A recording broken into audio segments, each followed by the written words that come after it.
Hey guys, welcome back to the channel. Today I'm going to show you guys how to do the toughest part of your axle build, regearing your axle. Regearing your axle doesn't have to be all that difficult, and I'm going to show you how to do it today on the 14 bolt.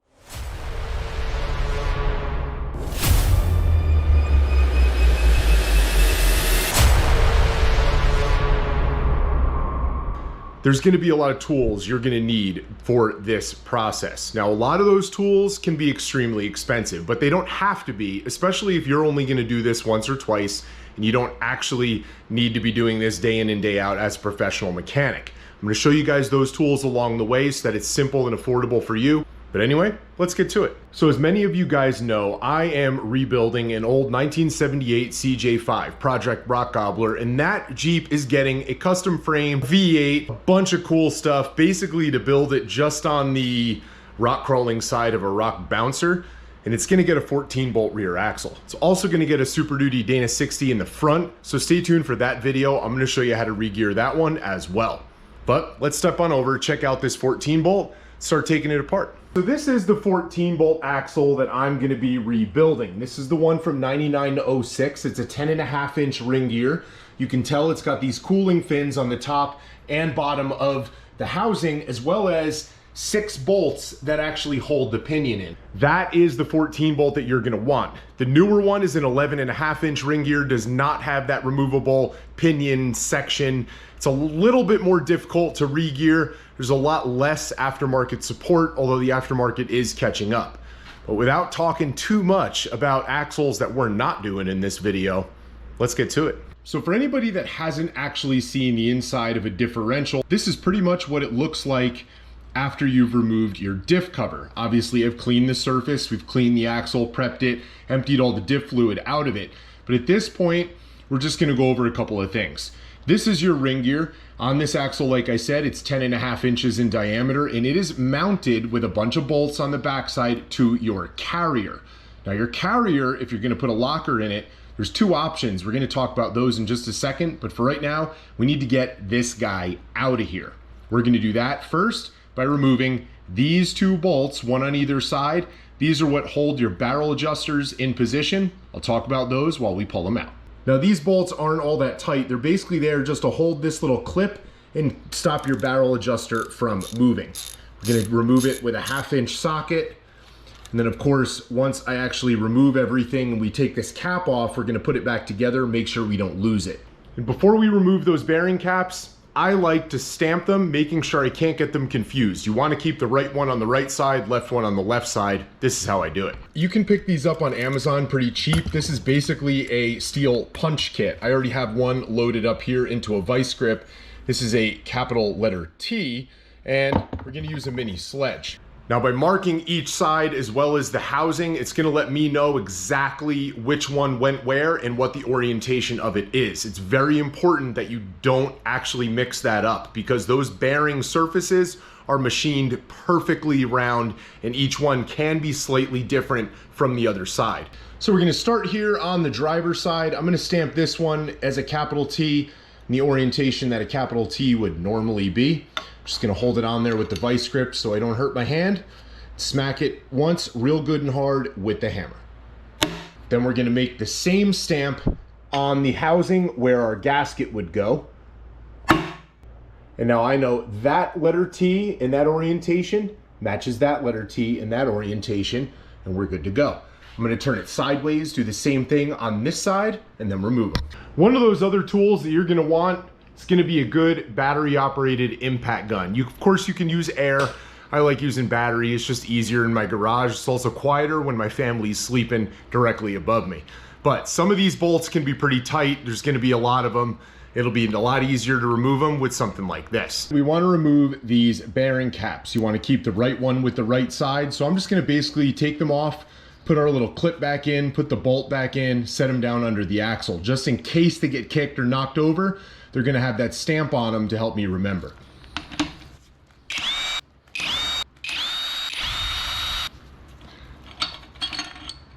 We're gonna need a pretty strong screwdriver. We're gonna be putting a lot of pressure and leverage on it later. We don't wanna bend it if at all, avoidable. We're gonna use this to basically loosen up these adjusting rings. Also going to use a Sharpie to let me know which way I have to turn which side to loosen it or tighten it, because they're opposite each other. Now on the passenger side, or the pinion side, because this is the side the teeth are on, it's the side where the pinion is. That's how I'll refer to it in the rest of this video. We're actually going to have to rotate this barrel adjuster down in order to loosen it. So I'm just going to put an L over here with a Sharpie, down. Now the other side's the opposite. So to loosen this side, we're gonna go up. Now sometimes these can be a little bit tight, not want to loosen all that much. You got to put a little effort into it. Once again, why you'd want maybe a strong screwdriver. But we're just gonna loosen this guy, like I said, give it a couple of turns. Now we're basically ready to lift the carrier and the ring gear out. Now be careful, it's kind of heavy. The bearing races will sometimes fall off of it onto the floor or into the housing. That's no big deal. Don't worry about that. We're going to replace all those anyway. Bring it over, set it on your workbench. Make sure you have a clear place, maybe a towel, because it will have some oil on it.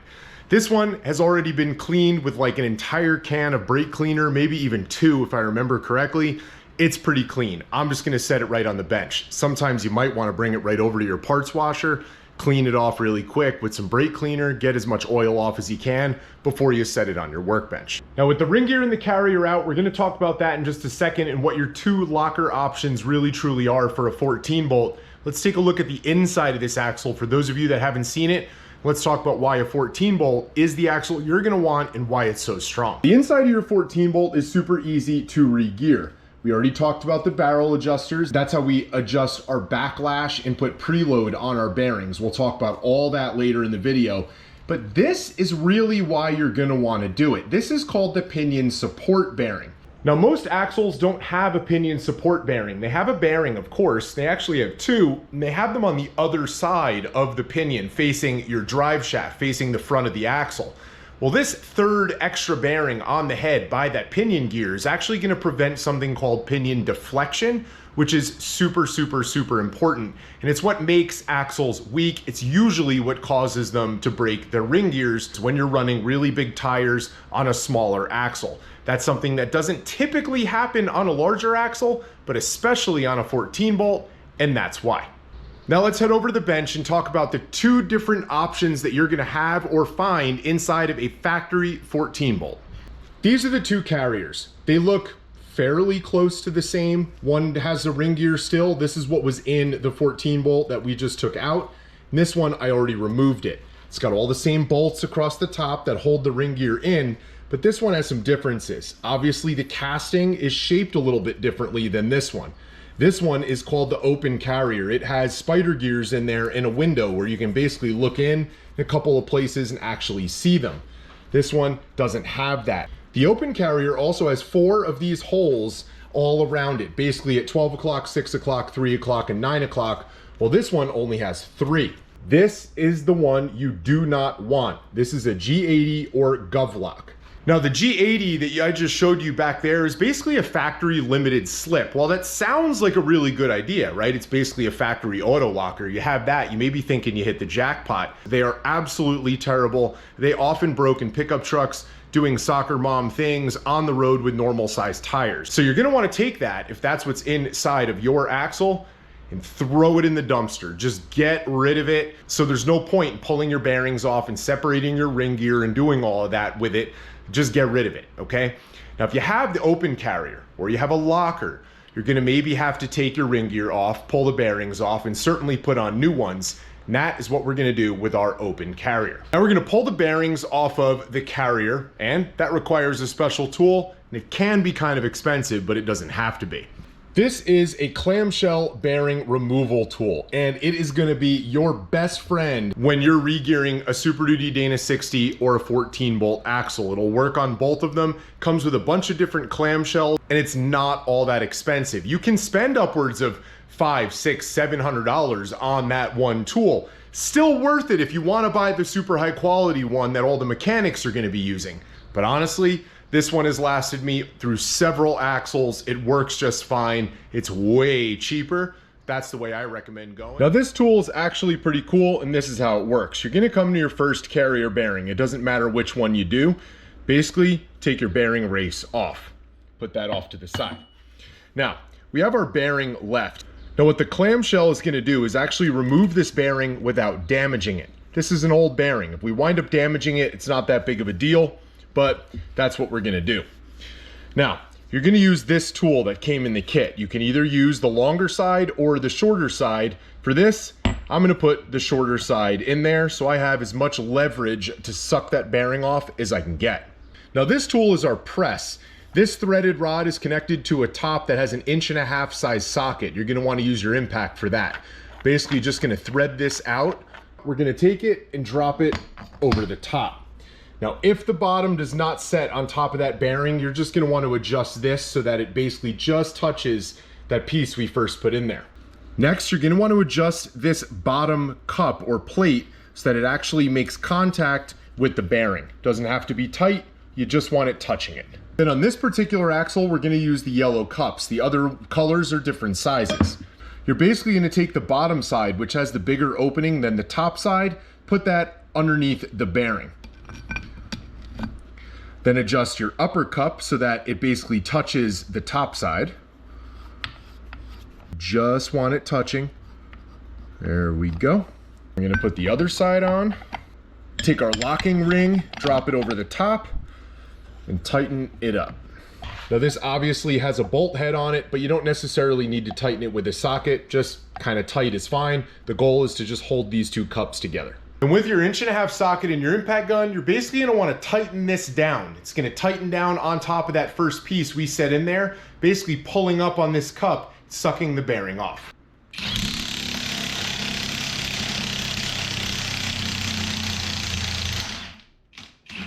Now with that bearing pulled off, we're gonna reverse the process, basically remove our cup, and there's our bearing, still in pretty good shape. Now, obviously, like I said, this is an old bearing, we're not gonna reuse it, but you could if you wanted to. I just don't recommend it. There's our bearing surface. Now we're gonna flip it over, do the same thing to the other side. And with that other bearing removed, we're gonna flip this back over and prepare to remove the ring gear. Depending upon the install kit that you have, you're gonna have all the bearings, you're gonna have shims, you're gonna have all the things that you need to actually rebuild this and make it essentially a brand new axle. But a lot of the rebuild kits don't actually come with new bolts for the ring gear. Now, I'd be lying to you if I told you that I had never reused ring gear bolts. You shouldn't, okay? But if you ever have to do a gear job quickly or they're not available, it may not be the worst thing in the world if none of them show any signs of stretching or twisting.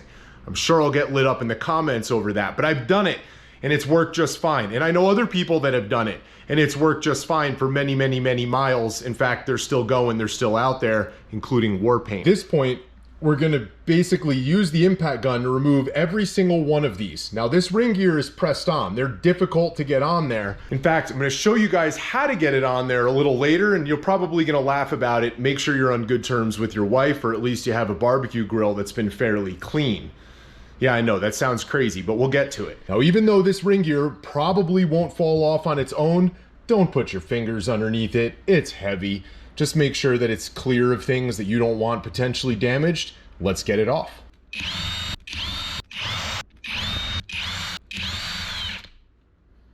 Now, as a rule of thumb, I always like to take all my old bearings, all my old bolts, and stick them off to the side. Do not throw anything out until you're done. Reason I do that is sometimes you need setup bearings. You're definitely gonna need those on the Super Duty Dana 60.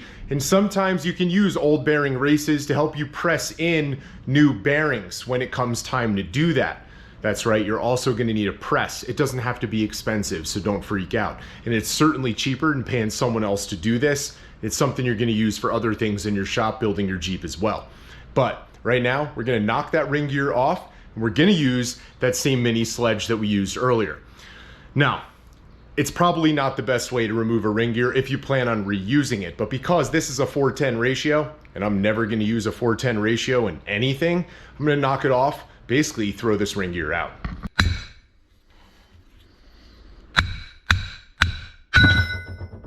Now, normally guys, when you open up this carrier, there's nothing holding it together anymore. Sometimes you can stick a pry bar in one of these little holes, maybe a flathead screwdriver. It doesn't usually take much. It'll come apart and all your spider gears will be in there. Now your spider gears are what allow your differential to actually differentiate. They allow your inside tire to turn less than your outside tire when you make a sharp left or a sharp right turn. But we're putting one of those auto lockers in here, which is gonna lock every single time we hit the gas going straight. But it's gonna do it automatically, so I don't have to have an air compressor ran to my rear axle. Now we'll get, like I said earlier, into our choice of lockers in just a couple of minutes, but let's check out the inside of this first. There's no spider gears in there. That's because they're all laying on my garage floor. I've already taken this one apart. It had a little bit of rust on it, and I actually put it all back together just to show you in the video how to take it apart. But your spider gears just lay in there. Just pull them all out so that it's empty. Make sure you clean it with your parts washer. Guys, now it's time to install the locker. This is it. Now this locker is that auto locker, that GRIZZLY locker from Yukon that I was talking about.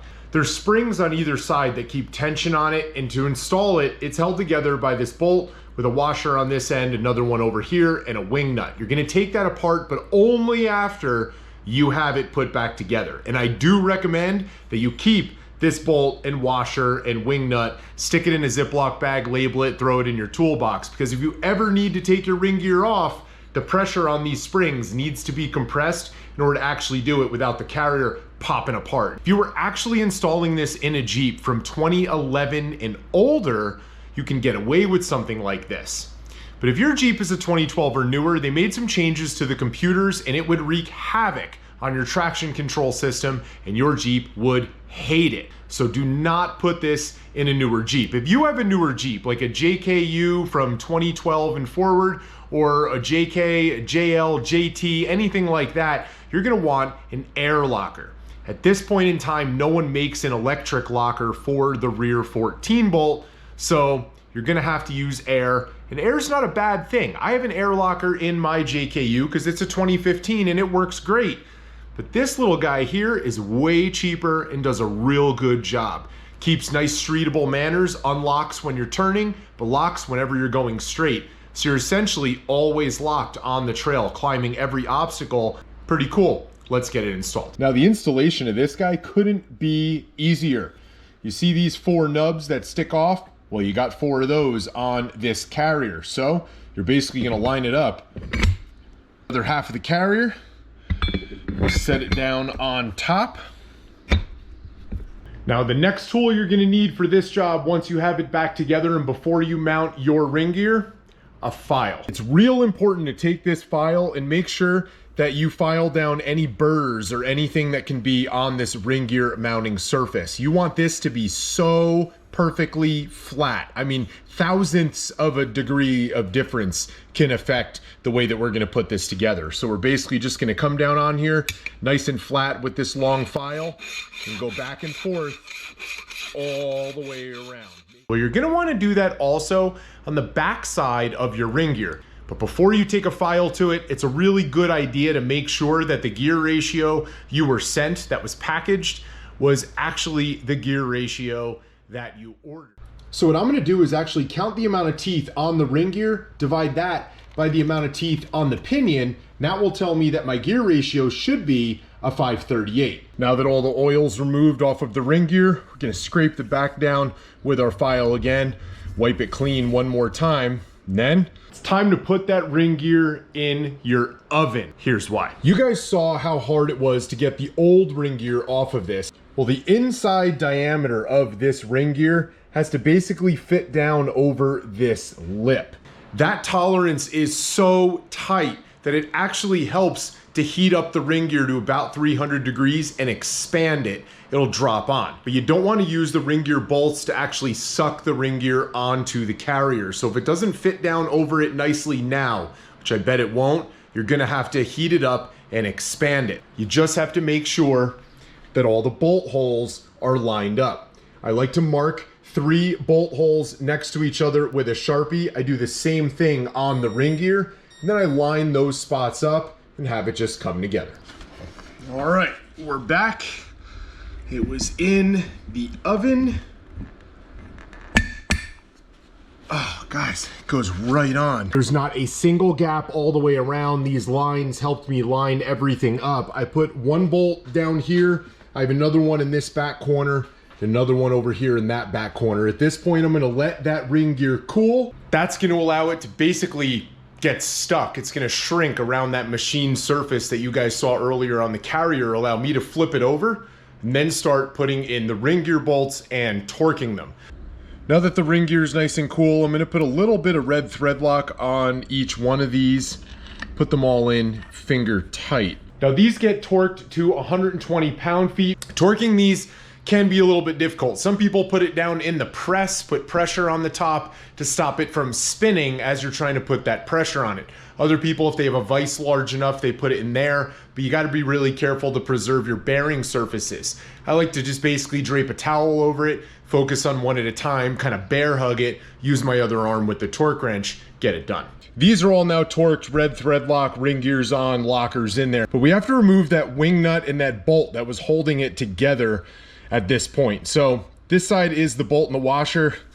Let's take a look, see if I can reach down in there, kind of loosen up that wing nut. There we go. That's the wing nut. There's the washer. Now remember a few minutes ago when I told you guys that you needed to keep all your old ring gear bolts and your old bearings? Here's why. It's now time for us to press on our new bearings. This bearing is going to be placed on top of here. It's going to sit nice and level, and then we have to basically press it down over the surface. Now we're going to use a press. I'll talk about that in just a second. It doesn't have to be expensive.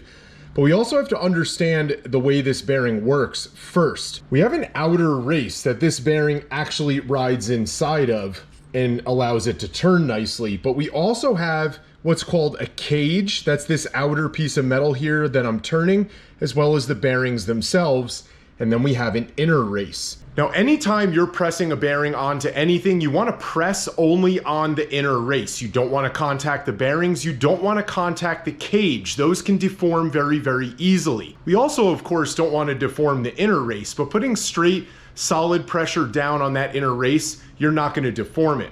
We're going to need a bearing driver kit. Those can be found on the internet. They're pretty cheap, and they look like this.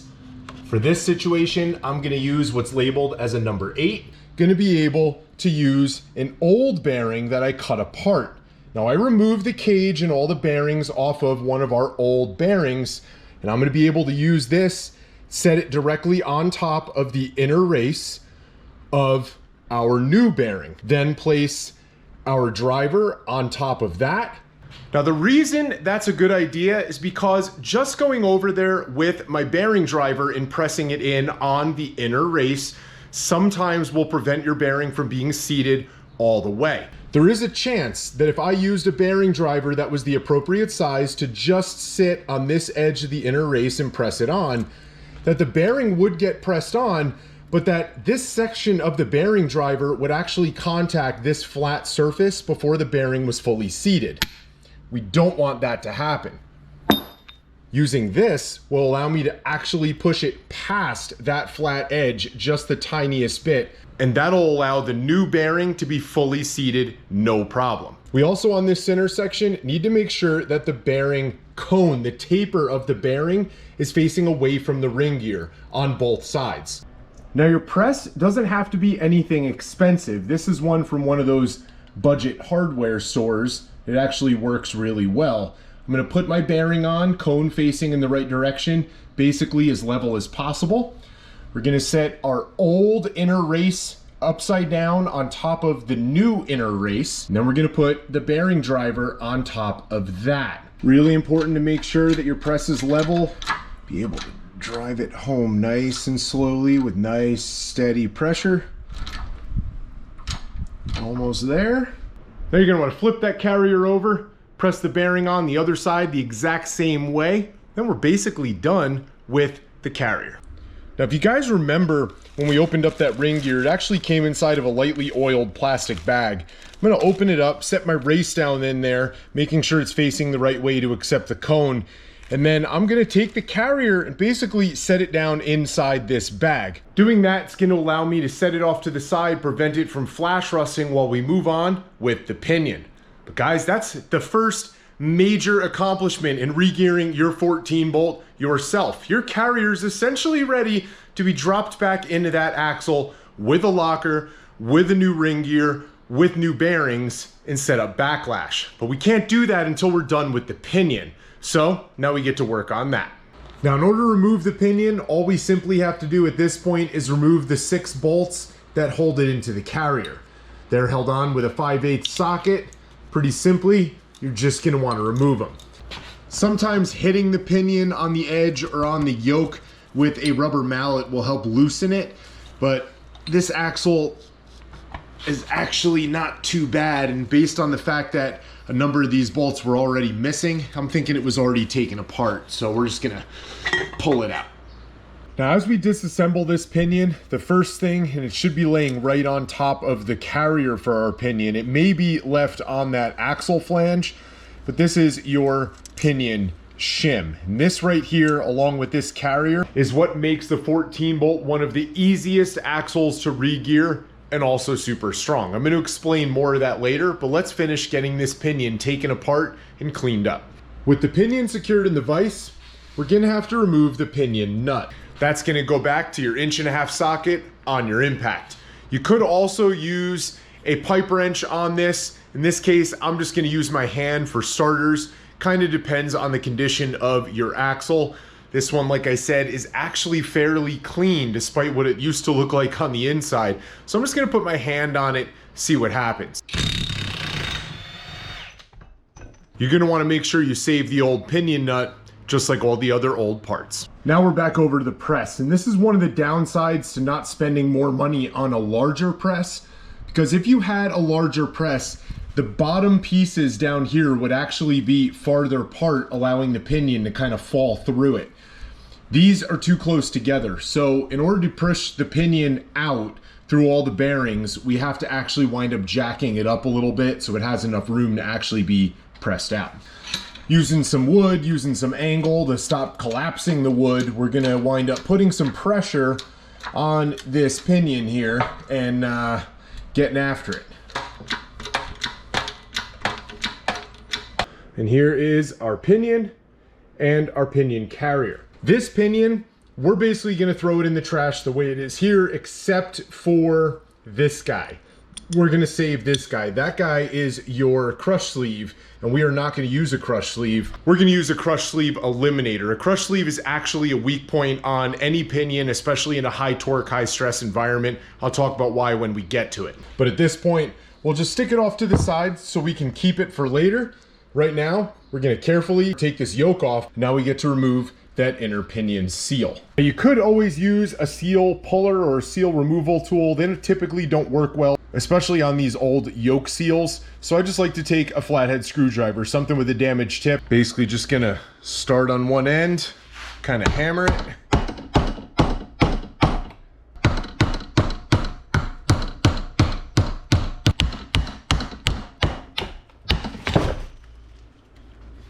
Take that guy, throw him in the trash. Now there's only gonna be one bearing inside of our pinion carrier because you saw the other one pressed on to the old pinion. Now this outer bearing is deep down in there, but it just lifts out. Now this is where that bearing was sitting that you just saw me remove, and this is the race that we're gonna hammer out, but we have to hammer it out from the other side. And on the other side, there is a much larger race for the inner pinion bearing. This is the bearing that we're not removing, the one that is still gonna stay on the old pinion. And if we look past this bearing race and we can look down, you can actually see a lip around the inside for the other bearing race that we're gonna pound out the bottom. I'm just gonna put a brass punch in the areas, work my way all the way around it, hit it with a hammer, push it out.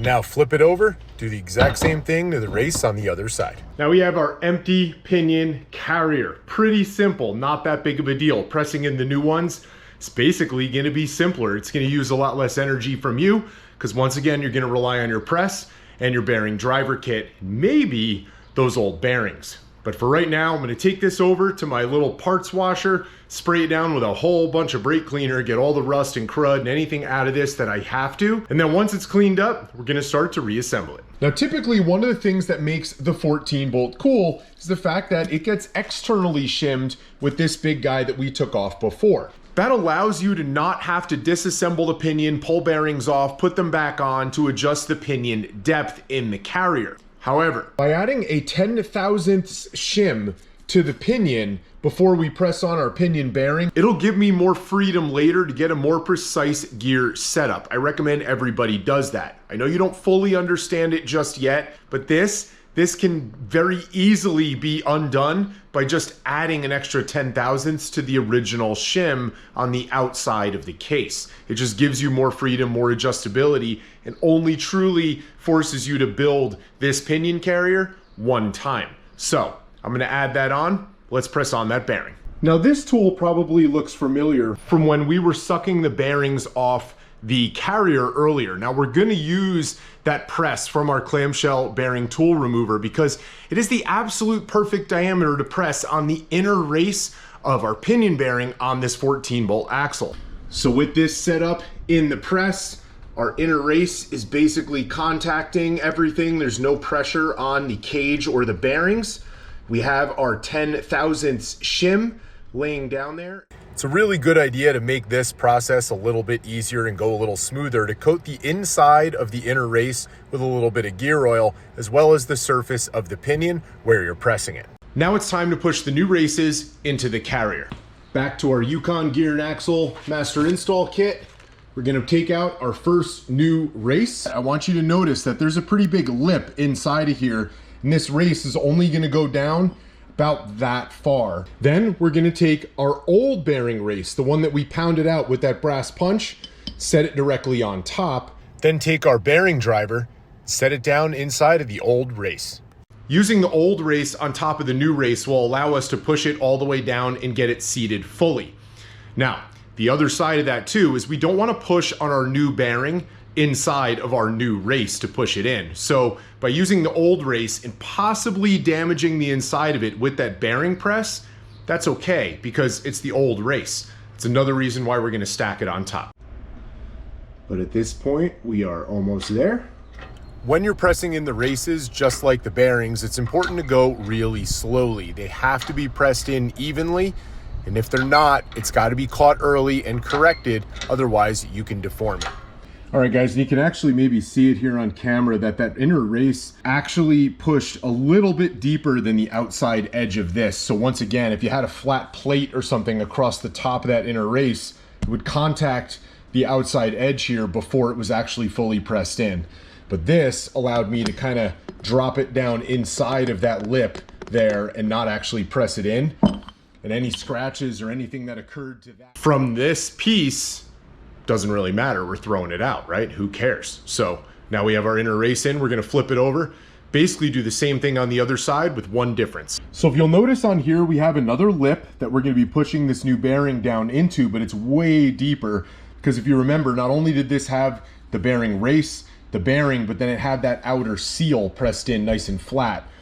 So what we're going to do here is basically just kind of drop this guy in, kind of get him started here. See, we're already below this top surface and we haven't even started pressing it yet.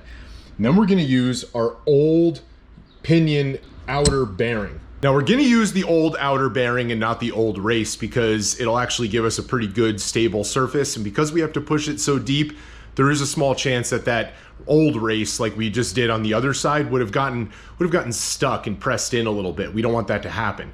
So by using the old bearing in our new race, the bearing surface is going to prevent that new race from getting damaged. Now we can press on the inner race of the old bearing with our bearing driver. Press that one in the same way. You don't need to see it again. And then we're moving on. With that new one in, you can see there's almost like a little lip there that it basically sits just a hair below, or you can check it on the back side, right? Make sure that it's basically flat up against that shelf that we had mentioned earlier. With that set up, guys, we're almost done. We only have one more bearing to deal with, and that's the one that's still in the housing. The bearing driver I'm gonna use for this, just a little guy, because this little guy is actually going to sit down in there with very little play and push on that bearing. If you can see, there's a very slight lip all the way around this edge. That's kind of what we want to sit on. Bearing driver put together. We're going to set it down in there. Give it a couple good smacks with the hammer. Should press it right out.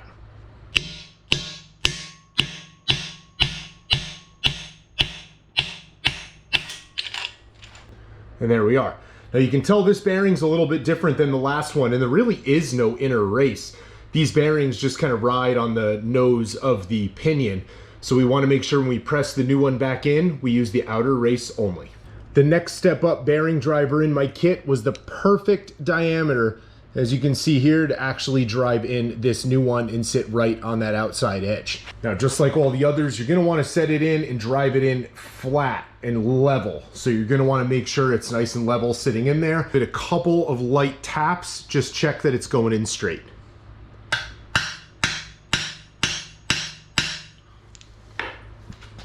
Just going to do it by feel down here. Now it's real important with every hit of the hammer to make sure your bearing driver's lined up. Sometimes it'll bounce off that surface of the bearing and won't be pressing directly on that outer race like you want it to. Don't damage it.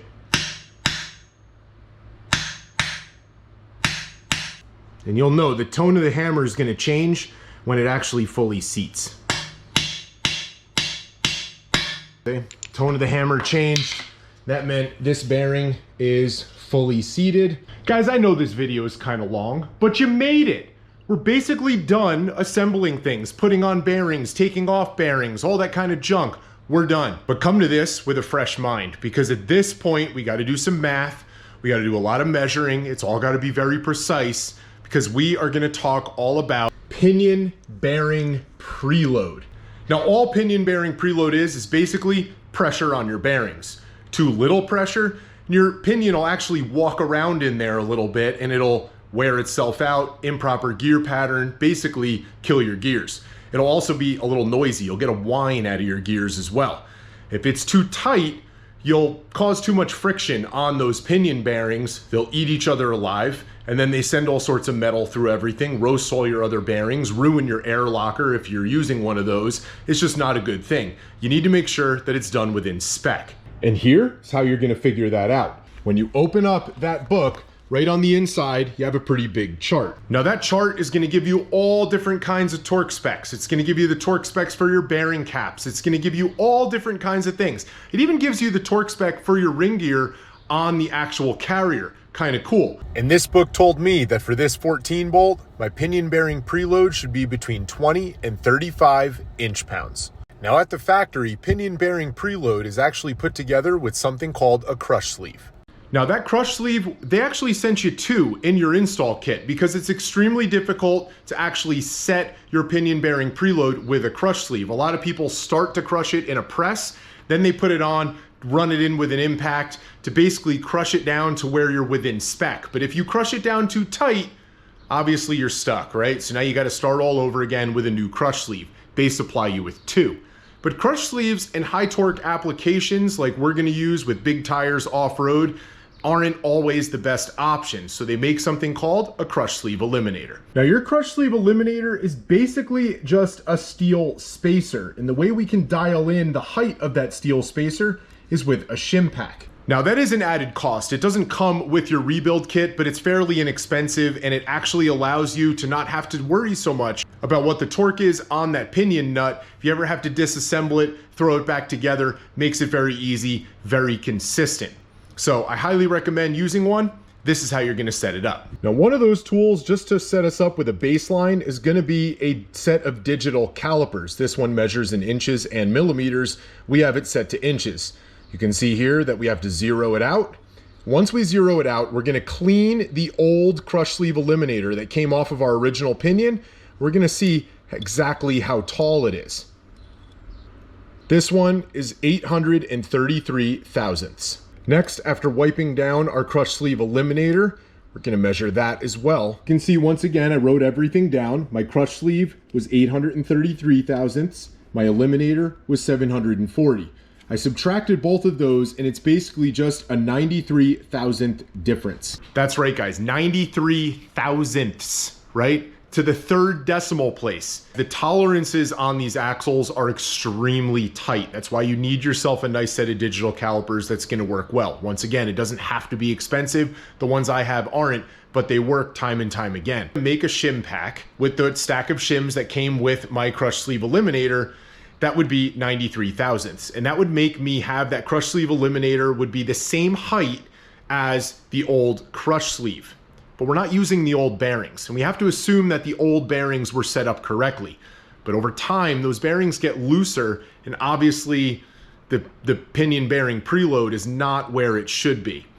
After all the years of doing this and doing this so many times, whenever I take that difference of that 93 thousandths and stack it on, I basically have 0 preload. So I'm gonna subtract 10 thousandths from it, basically figure it out.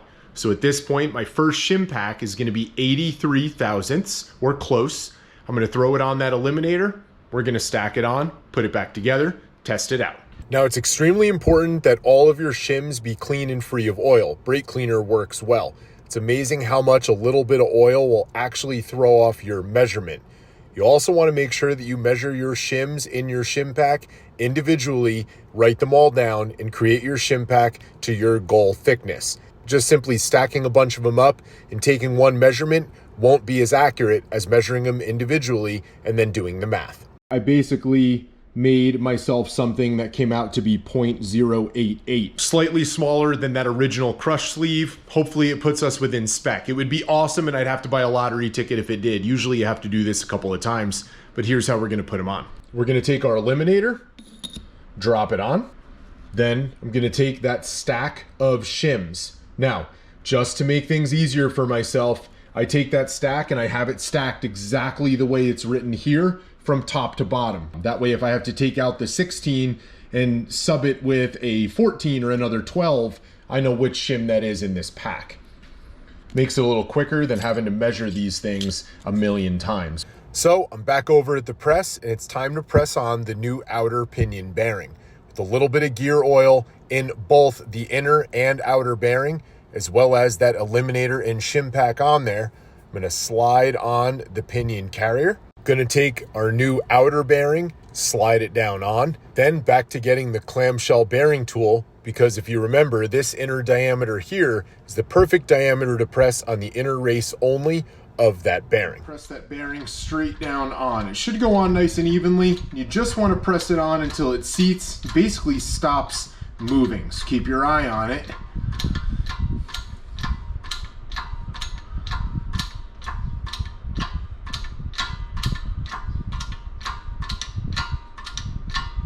And we're almost there.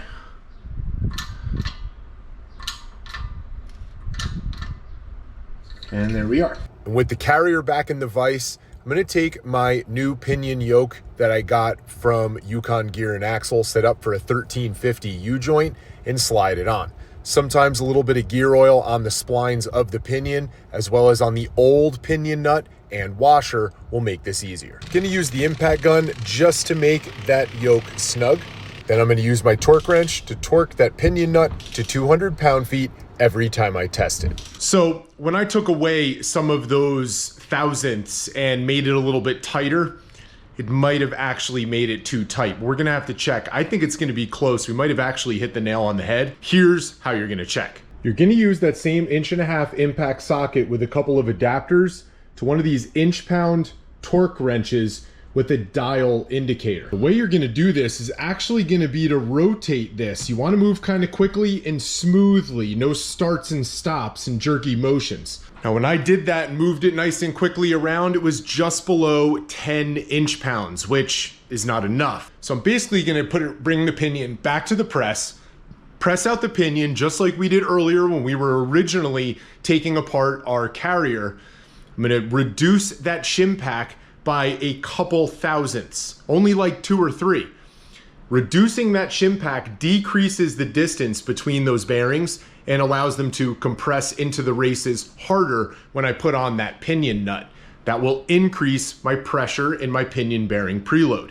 If yours is too high, you have too much preload and you want to decrease it, again, you need to stack more shims in there to push those bearings farther away from each other so that they're not squeezed as tightly into the races. And that is how you're gonna do this. All right, guys, and here we are with the final pinion setup. Overall, I just had to remove a couple of thousandths. I wound up coming in here, removing too many, and then I added back in too many. And then I messed up, and when I pressed it apart, I had a couple of shims that were stuck to the bottom of the pinion bearing and didn't realize it, so I messed up that shim pack.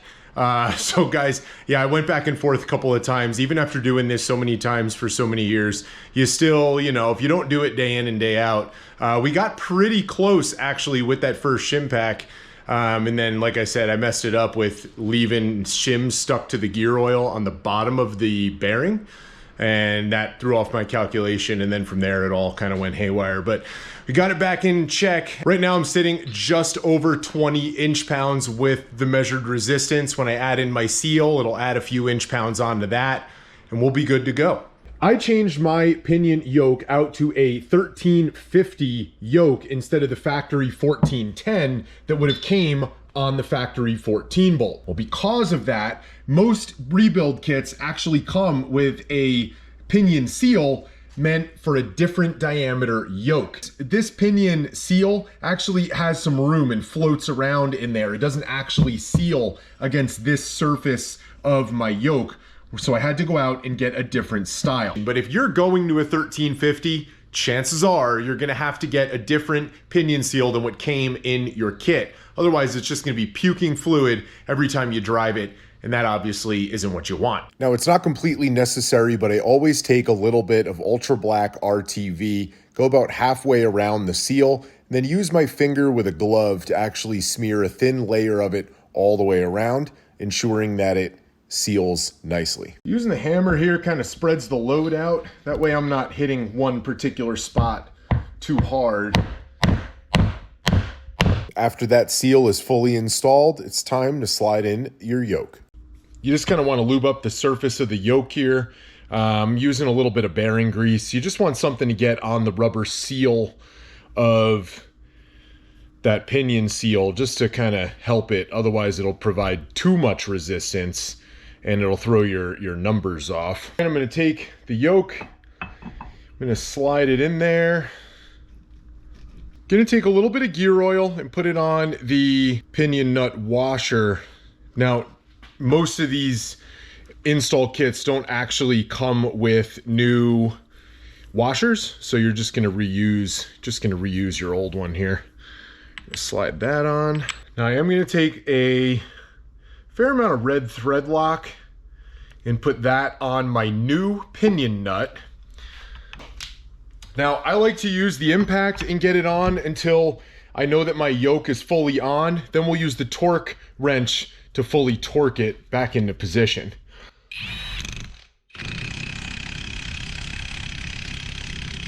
You can use the pipe wrench here to hold the yoke.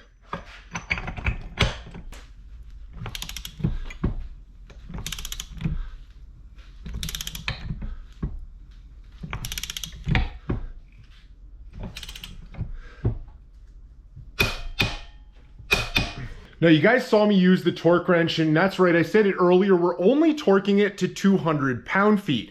Now that's pretty light for a pinion nut, but you have to remember, most pinion nut torque specs come down from what it takes to actually crush that crush sleeve and lock that yoke on. We didn't use that crush sleeve, so with shims, it really doesn't almost matter how tight we make it.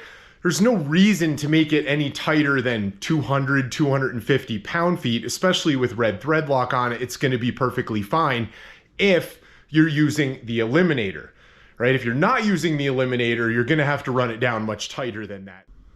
Oh my God, guys, perfect. 28, right? Between 20 and 35, we're at 28. We're right in the middle. Now, if you're at 35, that's not a big deal, right? That is still within spec for new bearings. If you were at the lower end, that's not a big deal. That's still within spec for the new bearings. But you have to make sure everything is within spec, because if it's too loose, that's where it starts to walk around, like I said earlier, and you wind up getting that whine, improper gear patterns, things like that. Your gears just won't last. Regearing your own axle is not difficult. It's essentially nuts and bolts, shims, pressing on, pulling off bearings. It's not that big of a deal. Where it comes to actually being super specific is making sure that each bearing is pressed on correctly to its correct depth. Making sure that each step, when you have a torque spec or a resistance spec, making sure that it's within spec, okay? And once it is, your gears will come together beautifully.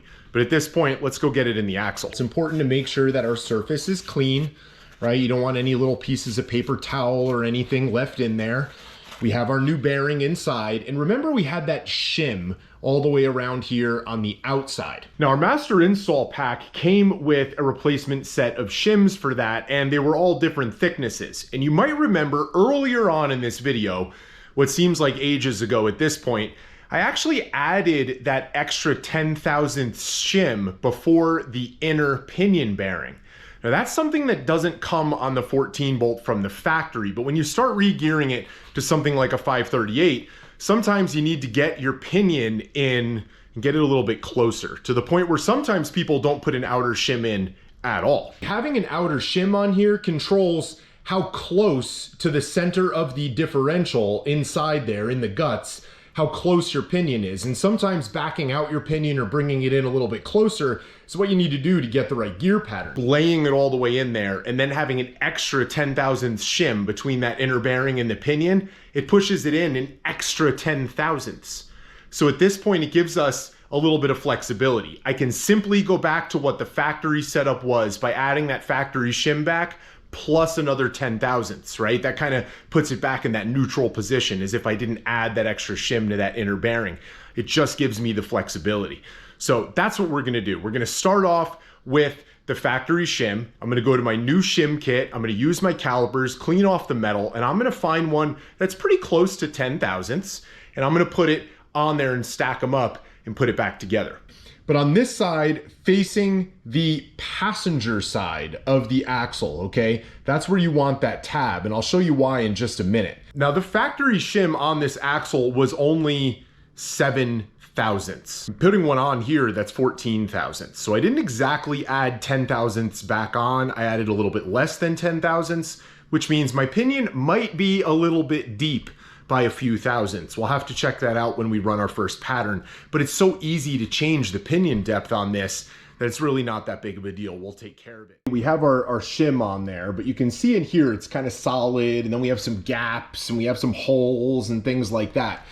Well, if you look at the casting on the outside, you'll notice that we have this kind of almost like a tube, this shape here directly on top of the axle, and that actually is a hollow hole. I know you can't see it. Let's get that out of the way there. I don't know if you can see some light kind of peeking through. This is how your pinion bearings get oiled. As that ring gear rotates, it actually throws gear oil from the bottom of your diff all the way up and over the top through that little casting section and down into your pinion bearings. So it's real important that you put that gap lined up with the gap on your carrier, which I'll show you in a second. Because if you rotate the carrier and bolt it in, the bolts will actually line up, but it won't actually get oiled, and you'll roast your pinion bearings even if you did everything correctly. That can be a reason it fails. So let's get it in there and let's do it right. If you look at your carrier, okay, you see how we have like a little hole in here, and then if you go all the way around, it's the only place that has that little hole. You want to make sure that hole aligns with that opening. An easy way to do it is if you look at the side of your carrier, this side is flat. Remember how we said everything was rounded before?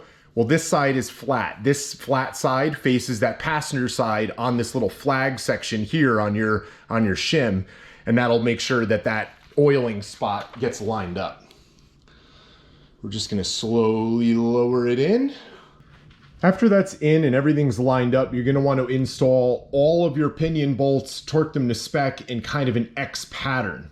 I'm gonna have to put this additional plate on here because my original pinion bolts are not gonna work. I had to get new ones that came with my kit from Artec Industries because I'm actually putting a pinion guard and a bridge with a truss on this one. These bolts are just a little bit longer and they account for the thickness of this 1/4 inch plate of piece of steel. So I got to put it in there to bolt everything in. It really doesn't change anything other than the way it looks. With all these in and hand tight, these are going to get torqued to 65 pound-feet in an X pattern. Now I am going to make sure that I add a little bit of gear oil to those bearings there. The bearings on the inside are already lubed up. We're going to give it a couple of turns here. Now you're going to want to lower in the center section. Be real careful. It's extremely heavy. You don't want to get your fingers stuck. Now all your backlash is how close your ring gear is to the pinion. Now our pinion's on this side. You can see the bearing down in there. You can see the end of it. Now, if you have not enough backlash, all that's going to mean is that your ring gear is too close to the pinion and there's not enough room between the pinion teeth and the ring gear teeth. If you have too much backlash, that means the ring gear is too far away from the pinion and you have too much space between the teeth. So all we need to do is basically adjust these barrel adjusters to dial in our backlash, but we're also going to use these barrel adjusters to put pressure on our bearings and have some preload. Now the preload on these bearings is not really ever measured because there's no real way to measure it like we did on our pinion. It's actually quite a bit easier, especially because we have the barrel adjuster. There's a rule of thumb on how to do it. I'm going to get to it in just a second. But before we do that, we basically have to set a baseline for our backlash and then measure it with kind of a cool tool. It's not expensive. We'll get to it in a second. Now guys, you hear this? That is what we call backlash. And there's obviously way too much. So the first thing we need to do is get those bearing caps back on, but we're not going to torque them just yet. Right now, we're just going to put them on loosely. So with the locking pins removed, we're going to set these back in. And like I said, we're just going to snug them up. Now it's real important to make sure that we said that right one's on the right side, left one's on the left side. Remember, we stamped them earlier. Just don't get that confused. That's going to be really important. The key here is you basically just want to tighten this side until this goes away. We got a lot of room to go here, so we're going to start tightening. So we're going to move this guy just until we have no more backlash.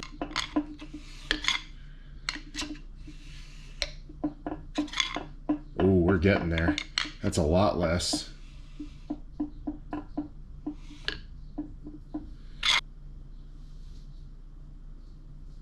Okay, right there. So now what we're going to do is loosen this side. We're going to loosen it 2 notches. We're going to go 1 and 2. Now put our pin back in.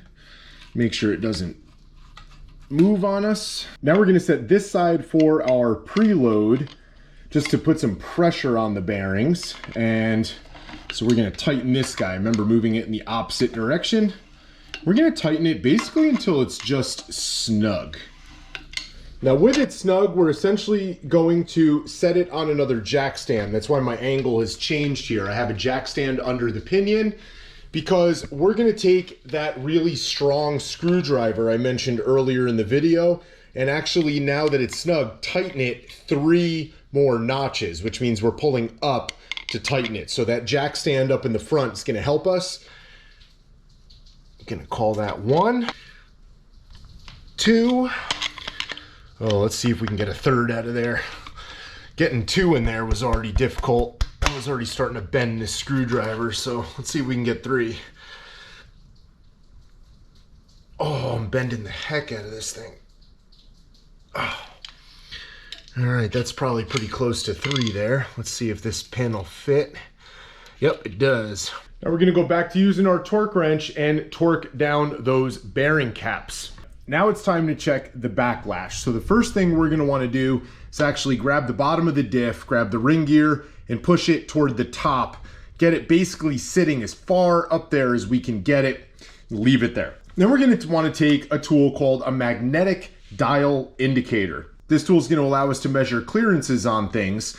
But essentially, I like to take it with its magnetic base, set it down here in the bottom corner, and switch it to the on position. That's gonna lock it into position there, kind of keep it secure. We're gonna adjust it, put a little bit of pressure right on the back side of the tooth here, as you can kind of see me doing, and you see the gauge moving there. And then we're gonna tighten this guy down to the point where nothing moves. You're going to want to lightly tap the screen a number of times in the center and then turn the dial so that the needle is pointing at the 0. Now just going to grab the ring gear and roll it backwards toward the bottom of the diff. And that movement, right, between it contacting those teeth down there on that pinion, it's going to show me how much we have. And again, we want it to be between 6 and 10 thousandths. And right there, I go to the 0. And I don't know if you can see it, but we're right at 7, maybe 7.5 thousandths. Now at this point, guys, just doing it based on how we did it here, we're well within spec. But you want to remember that number of that 7 to 7.5 thousandths, because we're not done. We actually have to rotate this ring gear 180 degrees and check the other side to make sure that we're still within spec. I know where I was on that mark there, so I'm just basically gonna kind of watch that mark, grab the yoke, give it a turn until it's, you know, essentially at the bottom. Once you're there, set up that dial indicator and check it again. So you saw me check this in 2 places. You're gonna wanna check it in 4. Let's say I checked it at 12 o'clock and 6 o'clock, right? Because we turned it 180 degrees. You're gonna wanna also check it at 3 o'clock and 9 o'clock and make sure that it's within spec. If you start getting 3 thousandths, 4 thousandths, 5 thousandths difference, that's not really good. You want to be right between 1, 2, maybe 2.5 thousandths, leave it alone on all 4 sections of the ring gear. Now, if you didn't have enough backlash, if we checked it and it was too tight, that would mean that our ring gear is too close to the pinion. It's too far to this side, so we'd have to move it away. The way you would do that is basically by tightening this side and loosening this side. That would push it this way. Now the opposite would be true. If you had too much backlash, let's say we checked it and we were at 10, you'd want to tighten this side and loosen this side, and it would push it this way. Now the thing to keep in mind is our pinion bearing preload is set, right? We did that correctly by moving it those 3 notches that you saw earlier where I bent the hell out of my screwdriver.